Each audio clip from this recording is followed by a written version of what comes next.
The day I buried my husband, George, was the day I truly learned the meaning of heartbreak. I stood alone by his coffin, not a single one of our children or grandchildren present. Just me, the biting wind, and a truth so stark it nearly broke me. The chapel courtyard was a desolate, frozen expanse. The wind ripped through my coat, a bitter, unforgiving sound that felt like the world itself couldn't bear witness to such a lonely goodbye. The funeral director, a kind man, his eyes flicking nervously between the rows of empty chairs and my face, cleared his throat. "Mrs. Holloway," he murmured, "would you like us to wait a few more minutes?" "No," I told him, my voice steady despite the tremor in my hands. "Start." George would have hated a delay. George, my George, was a man of impeccable habit, right to his last breath. Pills by the clock, the evening news at 6 sharp, his slippers aligned perfectly by the bed each night. A man of quiet dignity, a man now laid to rest alone. I sank into the front row, the cold leather of 5 empty seats surrounding me. The pastor's scripture felt hollow, recited without conviction. The flowers were garish, too bright, the casket too polished. All I could think was how George would have chuckled at the fuss. Then his gaze would have sharpened, frowning, wondering aloud, "Where the hell are the kids?" Where indeed? That morning Peter, our son, had sent a one-line text. "Sorry, Mom. Something came up. Can't make it." No explanation. No call. I pictured him, probably on a golf course with clients, meticulously avoiding any thought of his father's passing, treating it as a minor inconvenience in his carefully scheduled life. Celia, our daughter, hadn't even managed that. A breezy voicemail from 2 days prior was all I had. "Mom, I really can't cancel my nail appointment, and you know how anxious I get with reschedules. Tell Dad I'll visit him next week." Next week. As if dead men waited. After the short, agonizing service, I walked alone behind the pallbearers. I didn't cry. Not because I wasn't grieving. I had been grieving for months, for years, as parts of our family slowly withered. But there's a sorrow so deep, so absolute, it sits motionless inside you, like an anchor dropped to the seabed. And on that day I was already buried under it. The cemetery was almost deserted. An old groundskeeper watched from a distance, his hand resting on a spade like a silent sentinel. The coffin was lowered, the prayers whispered, a soft murmur against the biting wind. Dust met wood. Wood met silence. I stood there for a long time after everyone else had left. My heels sank slightly into the soft, freshly turned earth. The wind caught my coat, tugging at me. The headstone would come later. For now just a simple plaque with his name, George Holloway. Beloved husband, father, forgotten. The word lodged in my mind like a stone in my shoe. Forgotten. Back at home the quiet roared louder than any storm. His recliner sat untouched, his slippers still side by side, the TV remote exactly where he'd left it. I stared at them, the mundane relics of a life now gone. Then I walked into the kitchen, opened a bottle of wine, a good one, saved for special guests, and poured myself a generous glass. I picked up my phone, something I rarely did for leisure, and opened Instagram. Celia's profile, of course, was public. She'd posted 2 hours ago. A picture of her and 3 girlfriends, drinks in hand, mid-laugh. The caption read, "Girls' brunch. Bottomless mimosas. Living our best lives." My stomach lurched. Peter had posted too. A snapshot of the 9th hole, his new driver glinting in the sun. Killer swing. Perfect weather. Deals made. I stared at the screen until it blurred, the images mocking the desolate silence of my own house. Then I turned off the phone, took another sip of wine, and gazed at the photo on the wall. George and me 40 years earlier on our anniversary, standing beside the rose bushes he planted with his own hands. They used to bloom in a riot of red. Now they were bare, stark like my heart. Tomorrow, I thought, a quiet resolve hardening in my chest. Tomorrow I'll call the lawyer. I'll make changes. Quietly. With the same dignity George lived with. Because if I was the only one to show up for his last goodbye, I would be the only one to carry out his final will, and theirs. That evening, alone in our kitchen, I thought about George. He used to sit right here, meticulously peeling apples, slicing them into perfect crescents, arranging them on a plate. He always offered me the best piece. The one with the most sunshine, he'd say. Now the fruit bowl sat untouched, a couple of overripe pears sagging under their own skin. The silence wasn't unfamiliar. George had been gone for nearly 2 weeks before the funeral, and those days had already begun to teach me the sharp edges of solitude. But tonight it pressed harder, louder, crueler. I couldn't stop thinking about those empty chairs, about Celia's message, or rather the stark absence of it. Had I raised a daughter who could watch her father be lowered into the ground from the comfort of a brunch table? Had I failed her? Or had she failed something inside herself that could no longer be recovered? Peter's text still burned in my mind. Something came up. No punctuation, no warmth, just a flat rejection. Was it shame, indifference? Or the kind of casual cruelty you don't even recognize until it's too late? I poured another glass of wine, not out of sorrow, but out of a sudden, piercing clarity. I walked down the hallway to our bedroom, opened the top drawer of George's desk. His things were still organized with his familiar precision. Envelopes, spare keys, an old stamp book. I reached behind the files and pulled out a thin, neat folder, sealed with a rubber band, labeled Estate. Inside were copies of our wills, a list of beneficiaries, instructions for the house, the car, the accounts, even the antique clock George's grandfather had brought from Dublin. Everything had been prepared, reviewed by our lawyer 2 years ago, with love and foresight. I sat on the edge of the bed, the papers rustling in my hands. Peter was listed as a co-beneficiary of the main investment account, the one holding nearly $300,000, accumulated over a lifetime of hard work and frugal choices. Both he and Celia were included in the house transfer clause. Even the lake cabin, the one they never visited anymore but always inquired about when taxes came due, was earmarked for them. My fingers trembled, not from age but from something deeper. Betrayal has a pulse, and mine was thrumming in my ears. I rose and walked to the closet, pulling out a canvas storage bin. Inside were old photos, family reunions, birthdays, holidays. George holding the kids when they were small, me laughing on the porch, Celia tugging at my sleeve, Peter asleep in George's lap, a book fallen open on his chest. We were once a family. And maybe I had been too naive to see how far we'd drifted. Maybe love doesn't erode in a storm.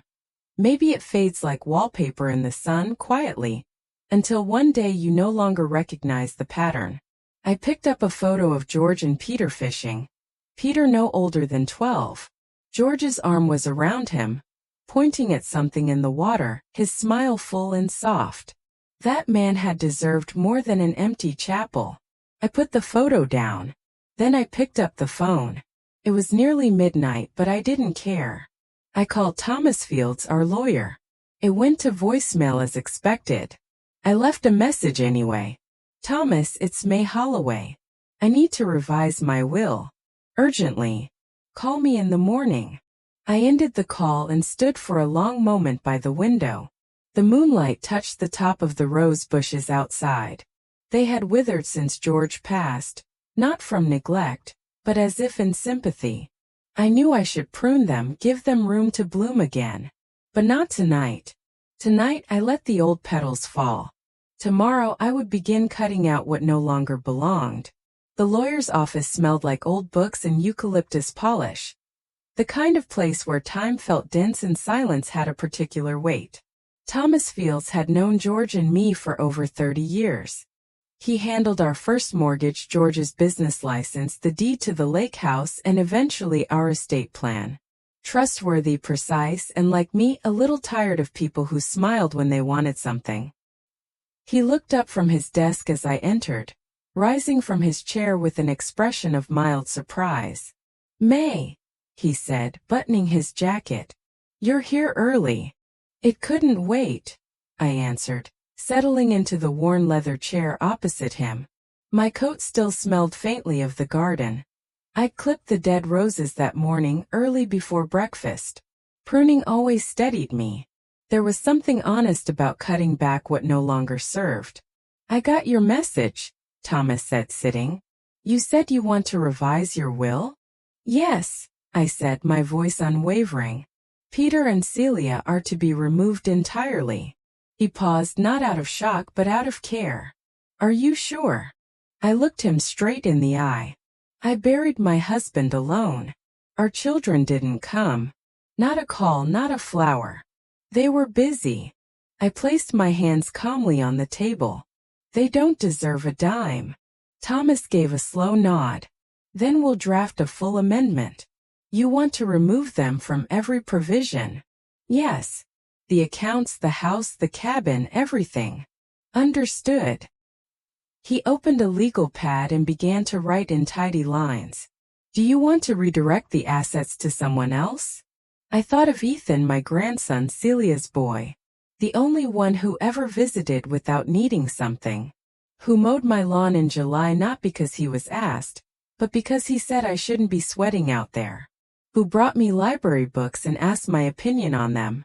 Who once years ago told me, Grandma, I like talking to you more than to kids my age. I took a deep breath.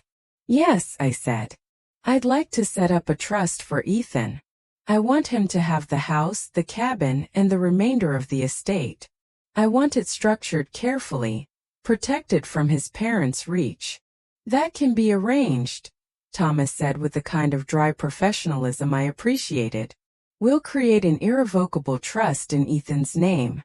He won't have full access until he's 30, unless for education or medical expenses. Does that sound acceptable? It sounds perfect.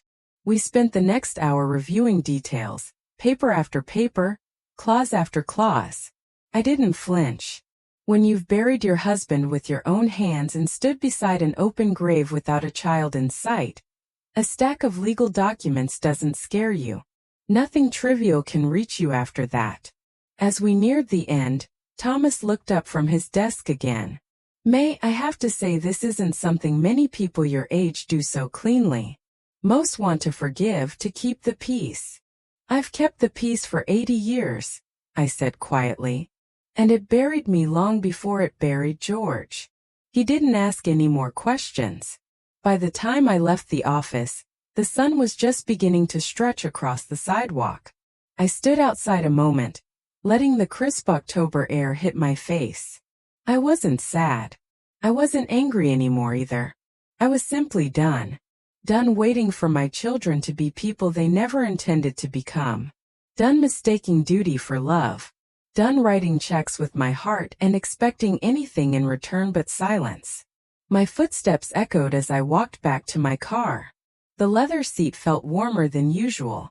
I sat there for a moment, hands on the wheel, watching people bustle by on the street.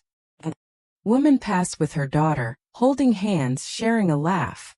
I didn't envy them. I just noted the scene. Like an old song I used to like but no longer played.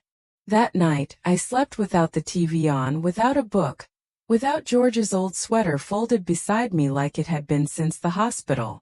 The silence was still there. But it didn't hurt. Not anymore. I had truly found a different kind of peace. By the way, if you're finding truth in this story, I'd be so grateful if you'd hit subscribe. You won't want to miss what else I have to share. The file cabinet in the hallway had 3 drawers, all labeled in George's steady block print. House, taxes, family. The last one was mine. I opened it slowly, the metal groaning a little, as if reluctant to give up its ghosts. Inside, folders upon folders, receipts, copies of checks, letters from banks, old Christmas cards tucked in between loan agreements. I had kept everything not out of obsession but because I believed in clarity.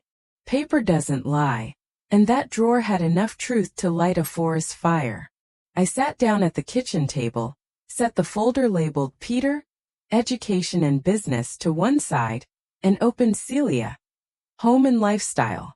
The handwriting was mine, neater years ago, still legible now. I started reading.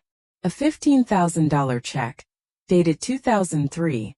Celia's wedding. It's a small ceremony, Mom. We just want a nice venue. That venue had chandeliers and lobster rolls and a string quartet. A $7,800 transfer, 2007. The roof's leaking, Mom. The baby's crib got soaked. I paid it within an hour. $12,000 in 2011. New braces for Ethan.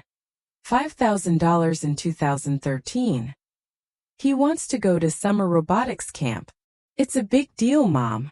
A year later, when Celia called crying because her husband had been laid off, I sent another $20,000. No questions asked. You always save us, she'd whispered on the phone. We don't know what we'd do without you. I believed her. Peter's folder was thicker. $25,000 seed money for a sure-thing startup that fizzled out in under 6 months. George warned me not to send it. I sent it anyway. A used car, a down payment, 3 semesters of grad school. I paid for hospital bills when his second daughter was born, and insurance when the first broke her arm. When Peter fell behind on taxes, I wrote a check and told no one. Looking at it all now, line after line, I wondered when exactly I had turned into their safety net. Or maybe it had always been that way, and I was just too willing to be wrapped around their falls. Not once did they ever refuse my help. But they had refused to come say goodbye to their father, and that was not something paper could fix. I put the files back into the cabinet except one. I kept the envelope marked Ethan. Inside was a note he had written when he was 11. Sloppy pencil folded in half. Grandma May, thank you for teaching me to make pancakes. I think you are very wise and funny. One day I will take care of you like you take care of me.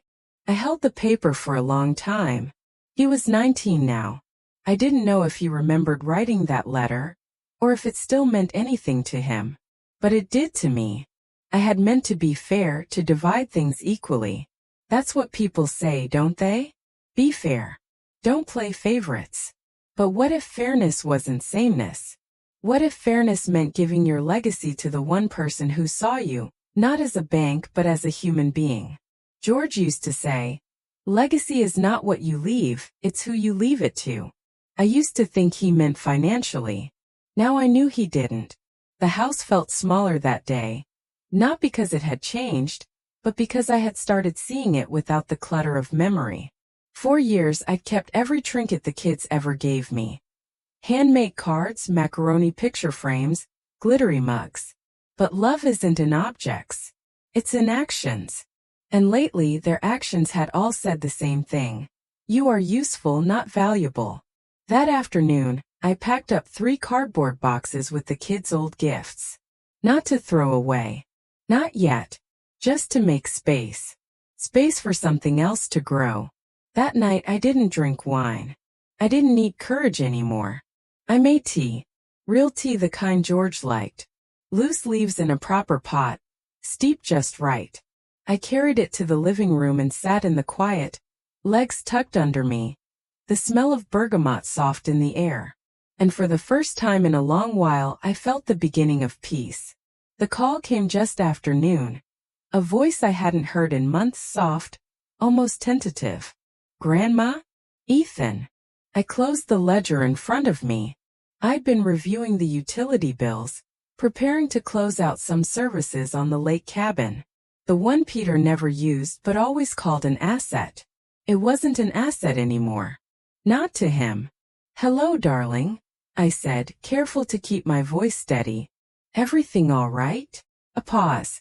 Then, I heard about Grandpa. I'm sorry I didn't call sooner. I waited not because I wanted to punish him, but because I needed to hear whether the next words were genuine. I didn't know he passed until 2 days ago, Ethan said quickly. Mom never told me. She said he was sick, but not that he was gone. I sat very still. He passed almost 3 weeks ago, Ethan. I know, he whispered. I'm sorry. For a moment neither of us spoke. I heard something in his silence. Not guilt exactly, but grief. The real kind. The kind you can't fake. I wanted to come see you, he added. If that's okay. I exhaled. Of course it's okay. He arrived an hour later, taller than I remembered, a little unshaven, smelling faintly of clean laundry and stress. He hugged me the way young people do when they're not sure if they're still welcome, one arm slightly unsure. Then all in once they realize you don't pull away. I didn't pull away. We sat in the living room. I poured him lemonade. And he looked around like the house was both familiar and profoundly different. That's how grief feels, I suppose. You recognize everything, but it no longer belongs to the same world. I missed his funeral, he said, his voice heavy. And I'll never forgive myself for that. You weren't the one who chose to miss it, I said gently. He looked at me then, truly looked. Did Mom really not come? I nodded once. He didn't say anything, just stared down at the coaster under his glass, running his thumb along its frayed edge. She told me they had work, he said after a while. That it was handled. He let out a sigh. I should have known better.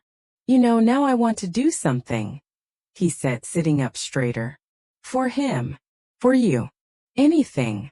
You're doing it, I said. You're here. He looked unconvinced. I hesitated, then rose and returned with a manila envelope. Inside were the trust papers and signed, unfiled but real. I hadn't brought them to the bank yet. I wanted to see Ethan's face first. I handed the folder to him. He opened it, brows furrowing, read the first few lines, then looked at me alarmed. Grandma, what is this? My plan, I said simply. This is everything. The house, the cabin, even the savings accounts. Yes. But why me? His voice cracked. Why not Mom or Uncle Peter? I could have said many things. I could have talked about their absence, their cruelty, their parties and excuses. But I chose a different truth. Because you're the only one who came back without being called.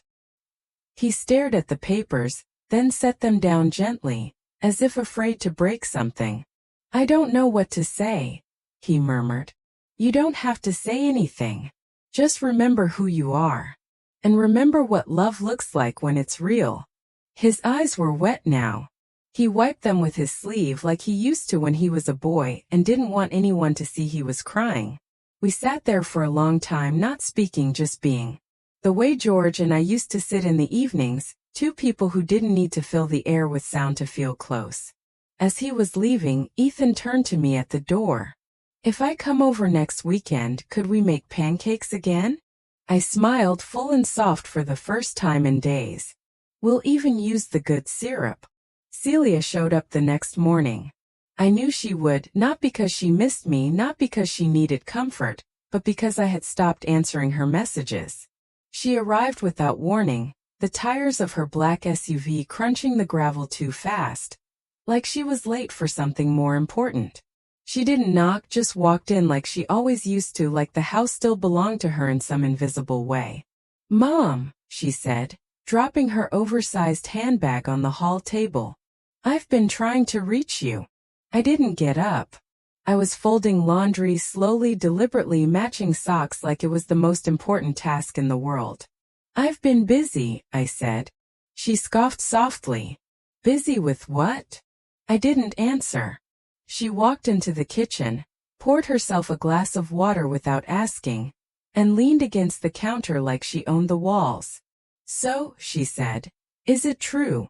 I looked at her. What are you referring to? She tapped her nails against the glass. Ethan said, you're changing your will.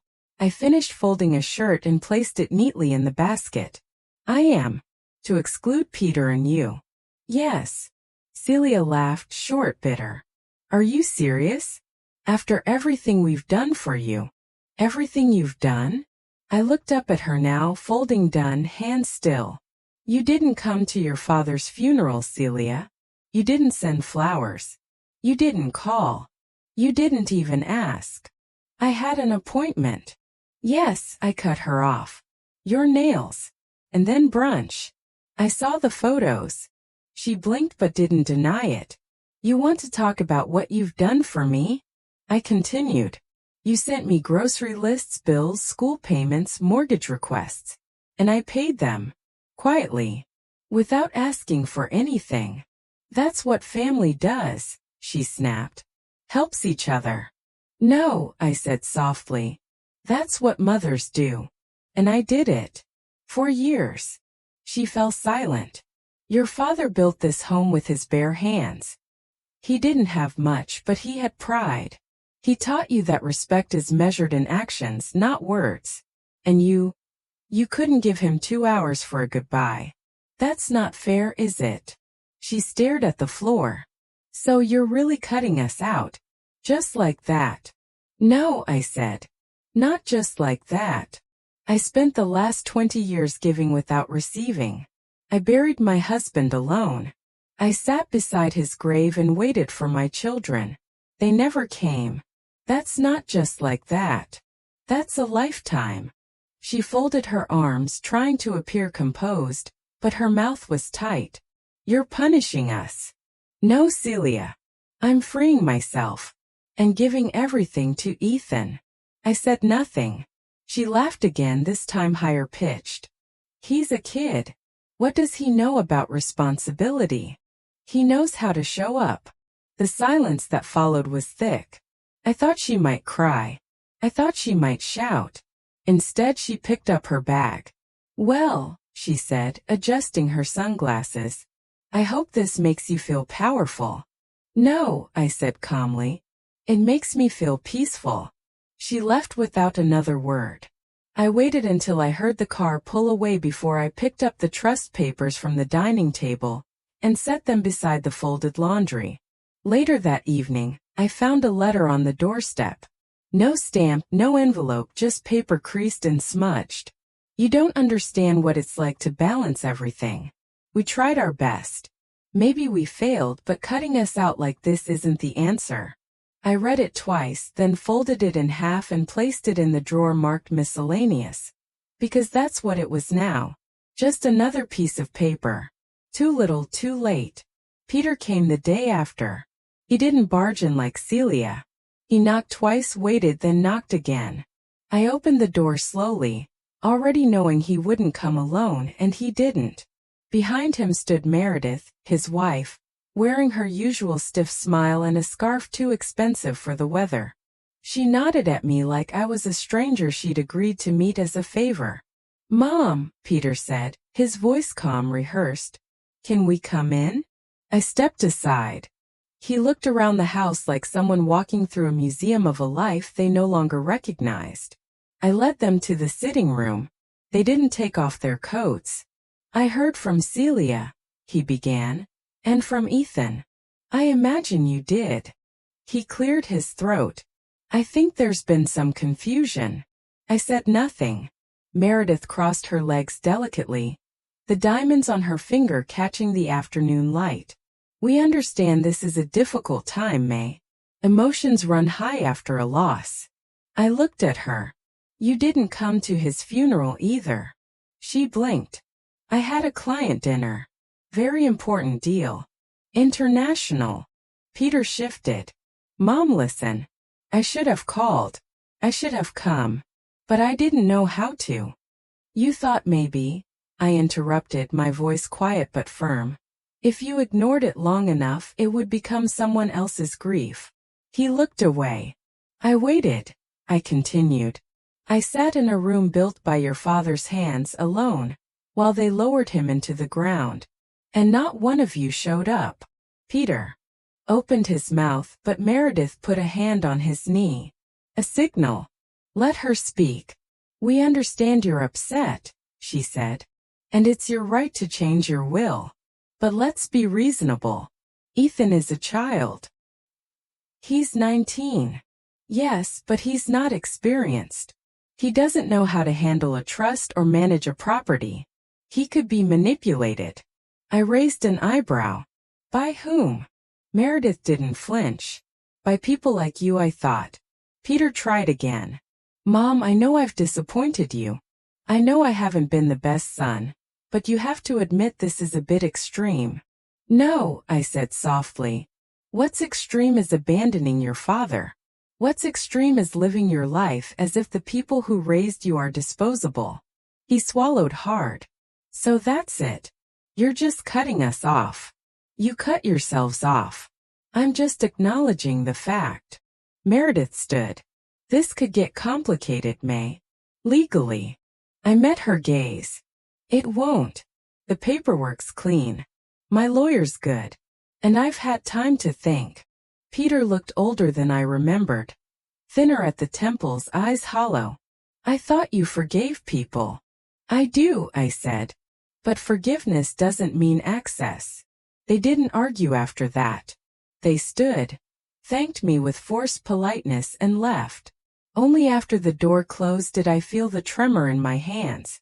Not fear, not doubt. Release. I sat by the window for a long time, watching the last light bleed out of the sky. The roses were almost bare now. Winter was close. George would have said, "They'll bloom again." And they would, but not for everyone. The bank smelled like lemon cleaner and quiet power.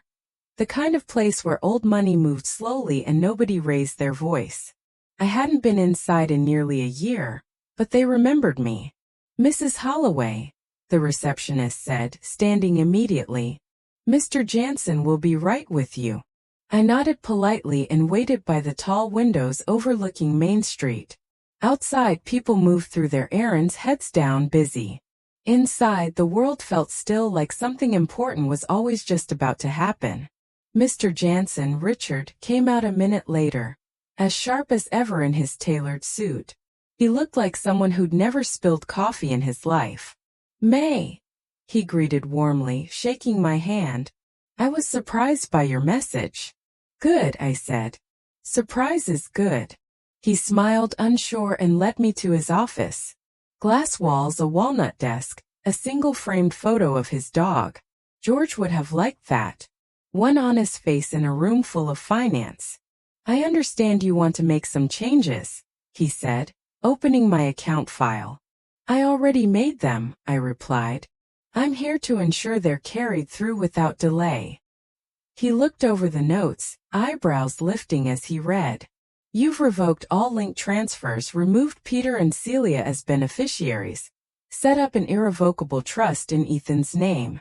That's a significant shift." "I'm a significant woman," I said. He chuckled. "Yes, you are." I leaned forward slightly. "I want safeguards, Richard. Ironclad. No appeals. No family representatives twisting his arm 5 years from now when they realize what they lost. We can structure the trust to prevent that. The disbursements will be controlled, contingent on educational use, housing, or healthcare until he's 30. After that, full access but still protected. Would you like a co-trustee?" "No," I said.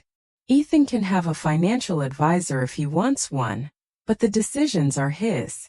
I trust him more than I trust lawyers."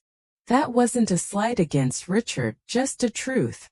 He adjusted his glasses. "You understand this can't be undone easily." "I don't want it undone. We went through everything.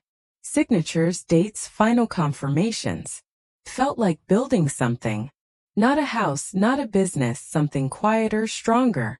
A boundary that wouldn't bend with guilt or grow soft with time." Before I left, Richard folded his hands on the desk. "May, if I may ask, and you can absolutely tell me it's none of my business, but are you doing this out of anger?" I considered the question. "No," I said. "I'm doing it out of clarity." He nodded slowly.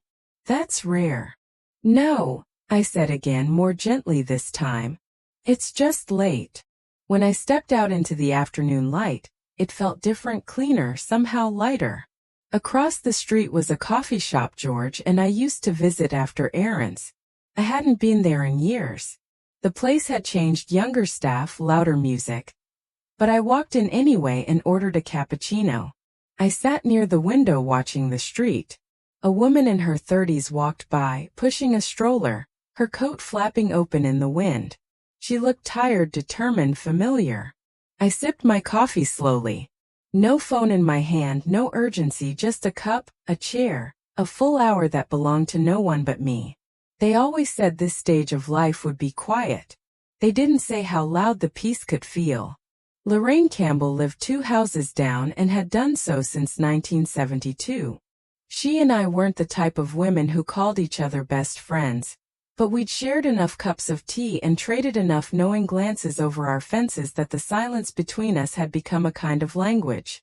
She knocked around 5, carrying a tin of lemon shortbread and her usual gentle nosiness.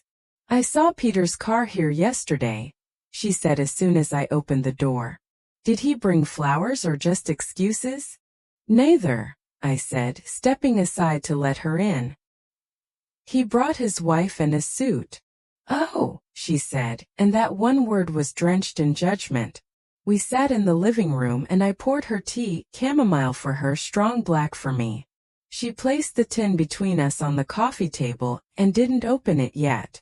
She waited. "I told them," I said, "everything. That they're out of the will. That Ethan is the only one who ever came back without being asked." Lorraine let out a long breath. "About damn time." I looked at her. "I'm sorry, May," she said, softening, "but I've watched you chase their approval for years. Babysitting when you had your own doctor's appointments, writing checks while they took cruises, smiling when they forgot birthdays. I kept thinking, she'll snap one day. And thank God you finally did." "I didn't snap," I said. "I peeled back everything that wasn't love." Lorraine smiled. Better phrased. We sat in silence for a moment, listening to the faint hum of the refrigerator and the occasional gust outside. Fall was beginning to settle in. The kind of fall that smelled like old leaves and the edge of something ending. "Do you regret it?" she asked eventually. I shook my head. "I regret not doing it sooner." She opened the tin finally. The shortbread was perfect. Crisp edges dusted with sugar, buttery and soft in the middle. We each took one and chewed thoughtfully. "You know," she said, "my niece tried to get me to sell this house last spring. Said it was too much for me, that I should move to one of those senior villas near the lake." "Everything's done for you, Auntie," she said. "Laundry, meals, even group outings." "And what did you say?" I said I'd rather die in a house full of chipped mugs and my own silence than live in a place that smelled like bleach and other people's boredom. I laughed, a small real laugh that came up from somewhere steady. Lorraine leaned in. "You and I, we come from a generation that knows what endurance costs. We wore our spines down raising people who think love is measured in gifts and gratitude is optional." I nodded. "You're not cruel, May," she added. "They'll say you are. They'll whisper about how she cut off her own children. But what they won't say is that you were also the one who kept them afloat through every storm, even when they didn't bother to ask if you were drowning." I blinked hard, but nothing fell. We talked for another hour about her garden, the state of the neighborhood, the squirrels chewing on her gutter again. When she left, I hugged her longer than usual. That night I didn't turn on the television. I pulled out an old letter George had written to me during his first business trip, tucked into a drawer I hadn't opened in years. "May," it read, "this house is never empty with you in it. You are the roof, the floorboards, and the lock on the door. Even when it feels like no one sees you, I do." I read it 3 times before sliding it back into the envelope. The house was quiet but not empty. Not anymore. It started with a walk, a simple, unremarkable act. But for me it was the first one taken without a reason tied to someone else. Not to fetch prescriptions, not to bring a casserole, not to return a dish I didn't ask to borrow. I just wanted to walk. The morning was brisk, not cold, the kind of air that sharpened your lungs but didn't bite your skin. I wore George's old windbreaker, a size too big, frayed at the cuffs, and felt oddly comforted by its weight. I walked the neighborhood slowly, not like someone exercising, but like someone remembering what still belonged to her.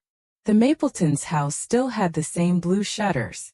The Wilsons' porch swing creaked the same way it did when George used to say, We should fix ours before that one finally falls. He never did. Neither did they.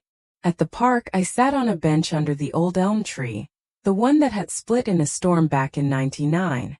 It still leaned slightly, stubborn and alive.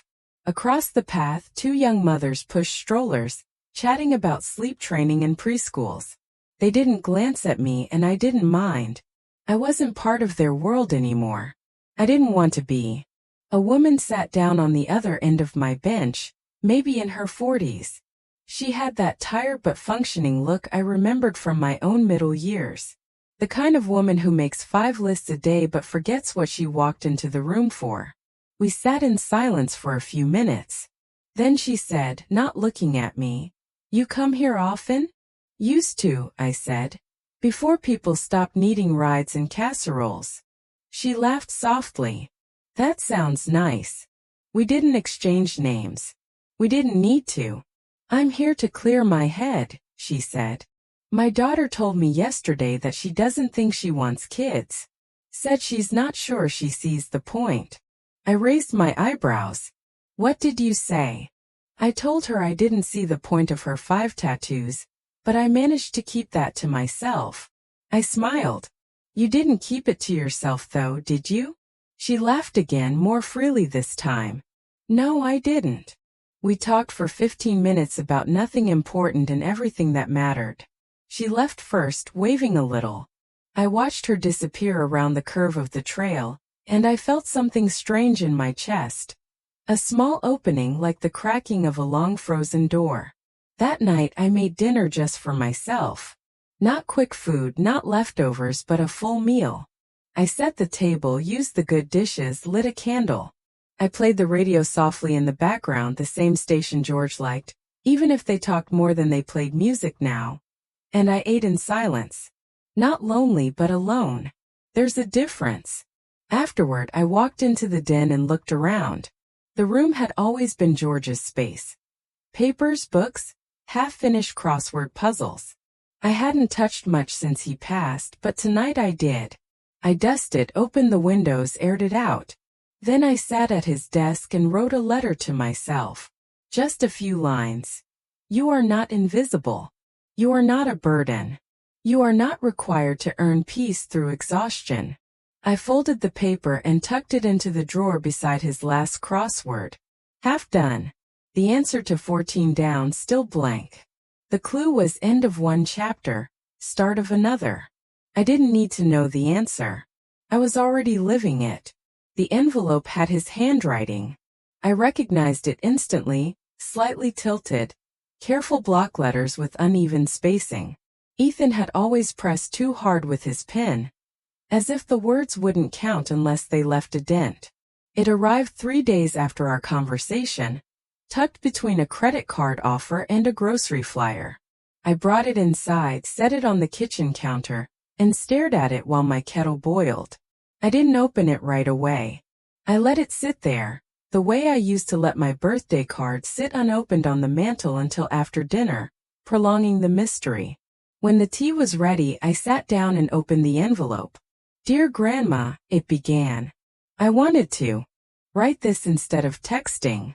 I know I could have just said it last time I saw you, but I was still trying to find the right words. And now, after thinking about it for a few days, I don't think there are perfect words. So here are the honest ones. Thank you. Not just for the trust or the house or the cabin, though I know what a big thing that is, but for something else. For being the one person in this family who never asked me to be anything but exactly who I am. You've always made space for me. Even when my parents were pushing me to be more polished, more ambitious, more, I don't know, strategic. You were never strategic. You were just real. I didn't know Grandpa was sick. I didn't know he died. I still don't really know how to process that. And I'm sorry. I would have been there. You know I would have. And I'm so angry at Mom for not telling me, for assuming it didn't matter. I don't know what made you choose me, but I promise I won't waste it. I'm not going to let you down. I want to take care of this house, Grandma. I want to learn what you and Grandpa built. I want to understand the kind of strength it takes to keep showing up when no one else does. I love you. I don't say that enough, but I do. I always have. I read it 3 times. Once with my eyes dry. Once with my hand on my chest. Once with tears sliding silently down my jaw. Then I set the letter on the mantel and stood in front of it as if it were something sacred. Because in this house letters like that were rare. Not because love didn't exist, but because it had gone too long unspoken, assumed, stretched thin.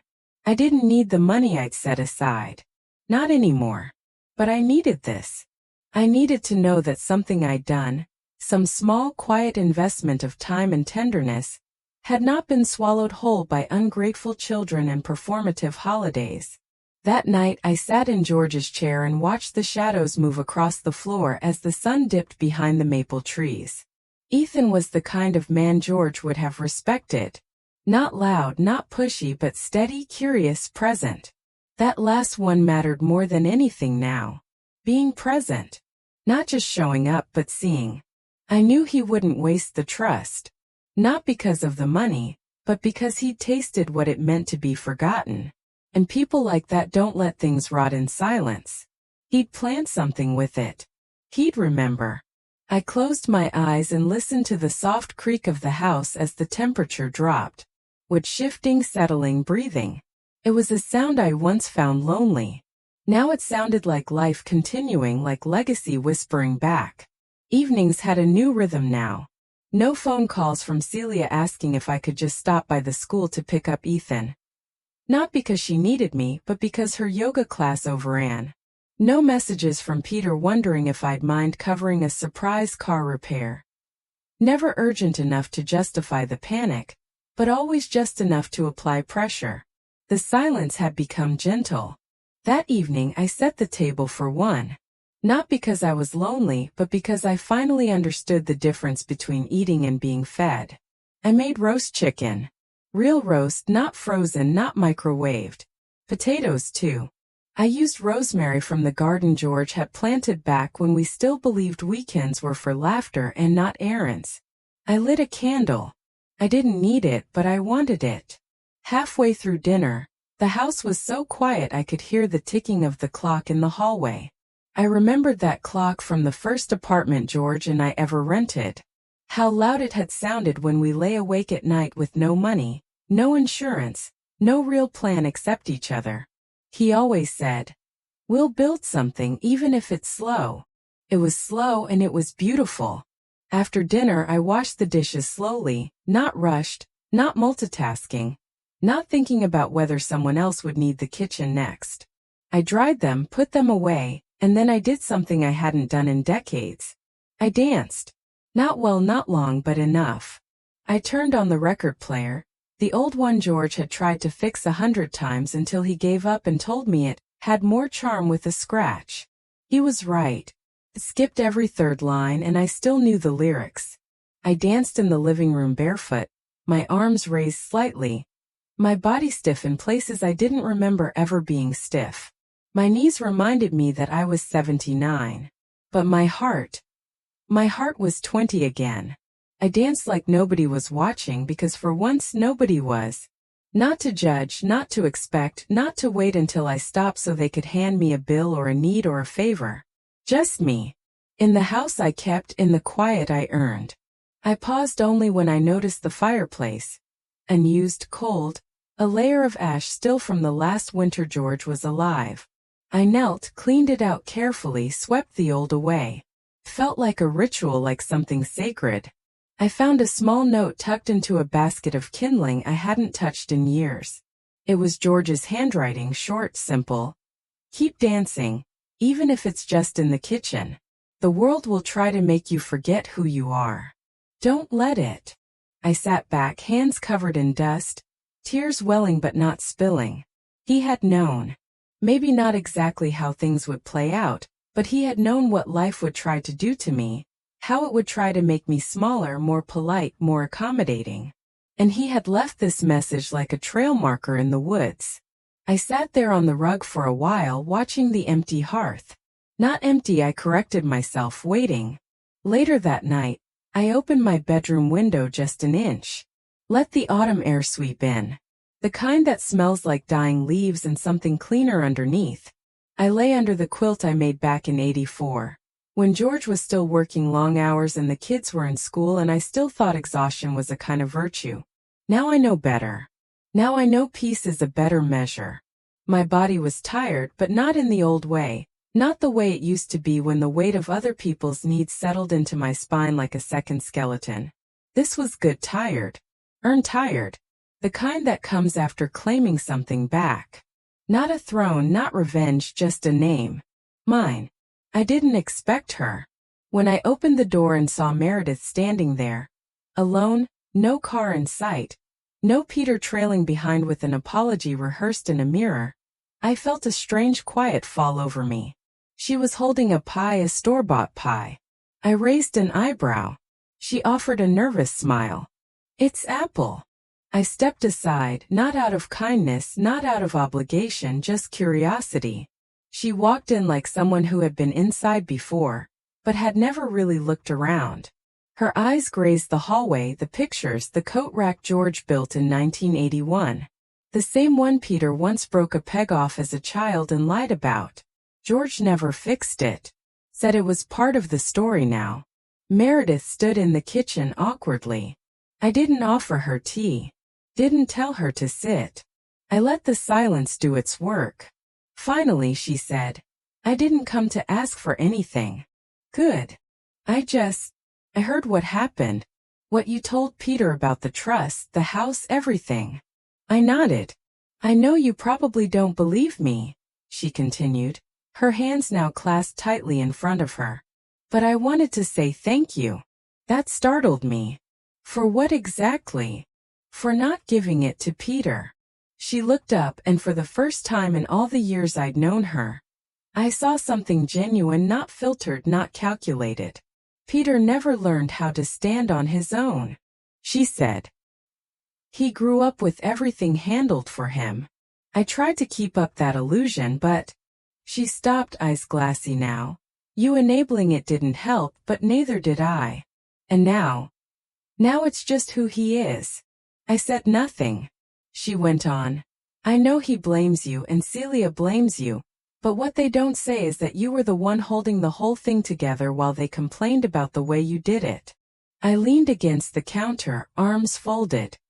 "So why are you telling me this now?" "Because I'm tired too," she whispered. We stood in that still kitchen for a long moment. No one moved. The pie sat untouched between us. She finally sat down. "I want you to know I admired George," she said. "He was kind to me, even when he didn't have a reason to be. And I know I never said thank you for everything you did. For the help, the money, the babysitting, the constant." "Yes," I watched her. "You didn't owe me thanks," I said. "But you owed him your presence when he left this world, and you didn't show." She looked down. I know. There was no satisfaction in saying it. Just truth, like brushing dust off a windowsill. She reached for her purse, not to leave, but to take something out. A small photo worn at the edges. It was a picture of Ethan, maybe 5 years old, sitting on the swing in my backyard. I'd taken that photo on a Sunday. Meredith must have taken it from one of the Christmas cards I'd sent years ago. "He loves you," she said. "You know that, right?" I nodded. "I hope someday he loves someone like that," she added. "And I hope he knows how rare it is." She stood then, straightened her coat. "I won't take up more of your time," she said. "But I wanted to say it before the story gets rewritten. Before they turn you into the villain in their version." She walked to the door and opened it herself. The wind caught the edge of her scarf. For a second she looked younger, less lacquered. Just a woman who had also spent a lifetime giving herself away to people who never saw it. She paused in the doorway. "Don't let them take your peace, May," she said. "They've taken enough." And then she was gone. I stood there a long time before I picked up the pie and placed it in the fridge, not out of sentiment, just because it would be good with tea tomorrow. A week later I got a letter from the attorney. Not an emergency, just a confirmation. The new documents were filed. The trust was active.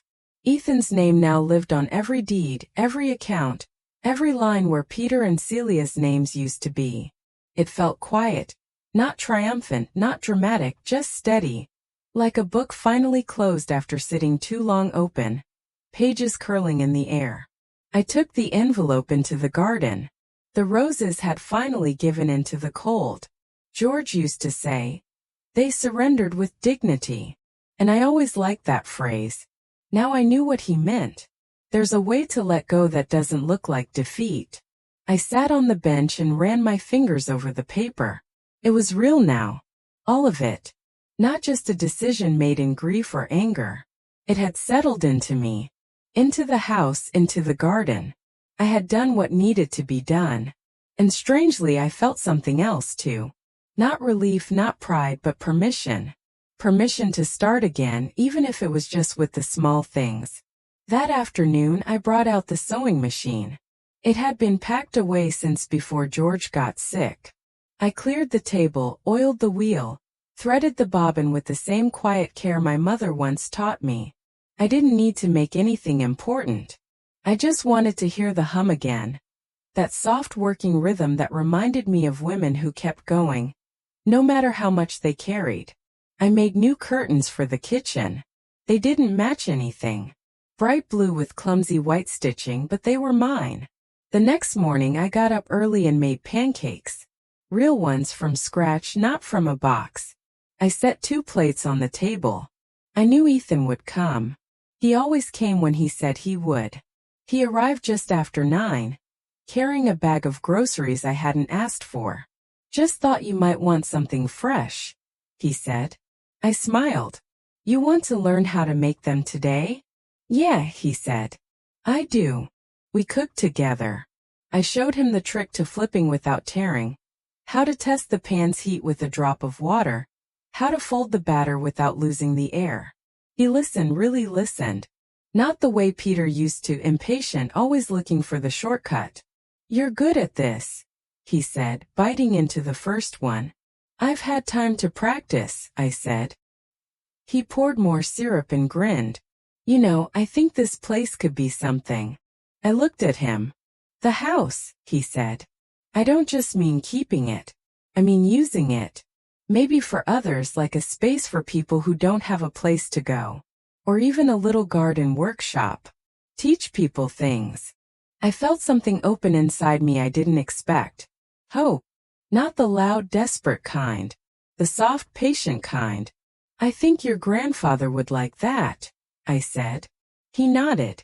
"Maybe I'll start with the porch. Needs fixing." "You'll need real tools," I said. "Not those college boy ones in plastic kits." He laughed. "Guess you'll have to teach me that too." We ate the rest in easy silence. After he left, I stood at the sink washing dishes. The window open, new curtains swaying gently.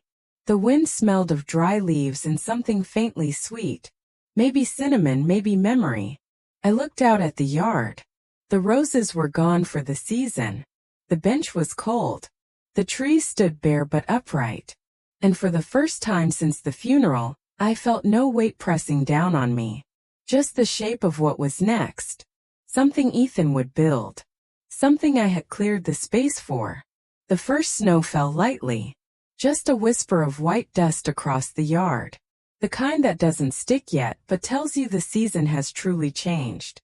I watched it from the back porch, wrapped in my thick cardigan, coffee in hand. Ethan was out front, measuring the steps with a small level, mumbling to himself like George used to when he worked. It had been a month since I signed the papers. The world hadn't applauded. The sky hadn't opened.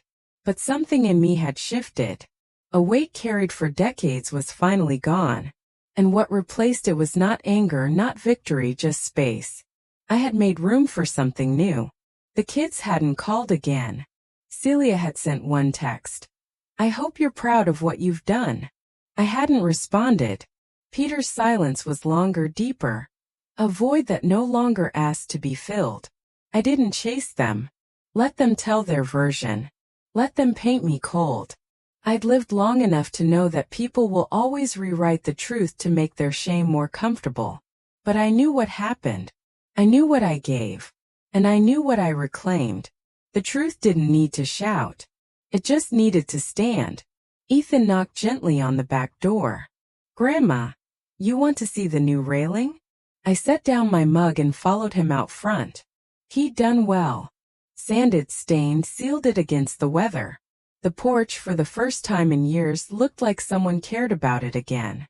"George would have said it leans a little to the left," I smiled.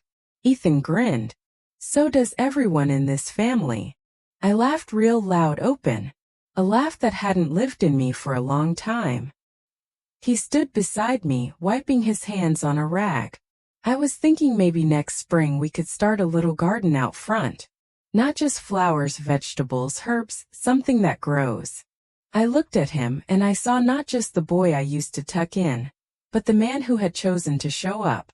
"That sounds just right." We went inside. The cold starting to bite now. I made soup. He fixed the squeaky cabinet. I showed him where the breaker box was. He asked about the attic insulation. We filled the day with the small necessary things that make a life. Not the kind you take pictures of, but the kind you miss when they're gone. That night, after he left, I wrote one more letter. Not for court, not for lawyers, but for myself, to the woman I used to be. "You tried longer than you should have. You bent yourself into shapes that didn't fit. Spoke gently when you should have stood tall. Gave when you should have said no. But you also loved fiercely. And that is not a mistake. Now you are free. Free to dance in kitchens. To plant something just for the pleasure of watching it grow. To say no without guilt. To say yes without fear. To give when it is deserved, not demanded. You are not cruel. You are not bitter. You are clear. And that finally is enough." I folded the letter and placed it in the same drawer where I'd once kept the old family photos. Not to hide it, just to know it was there. Like a lighthouse I had built myself. Before bed, I stepped outside one last time. The stars were sharp, the cold deeper now. I looked up at the sky and whispered. He would have been proud. Not of the decision, not even of the strength, but of the fact that I had finally chosen peace. Not loud, not showy, just mine. So here's what I want to leave you with, you who've journeyed with me this far, who perhaps carry your own unspoken burdens, your own aching silences. Don't ever wait for someone to hand you peace. You have to claim it for yourself. Never confuse love with obligation, or duty with true worth. And if your world feels full of noise but no one truly hears you, then create your own kind of quiet. A quiet where you are no longer invisible, where you don't have to disappear just to feel safe. This isn't just my story. It's a whisper to anyone who needs to find their way back home, to themselves. If this story echoed something in your heart, if it sparked a flicker of recognition, tell me, what would you have done in my place? Or have you ever found yourself making a new kind of quiet for yourself? Share your thoughts below. I truly want to hear them. And if you're looking for more stories of quiet strength and reclaiming your peace, make sure to follow along.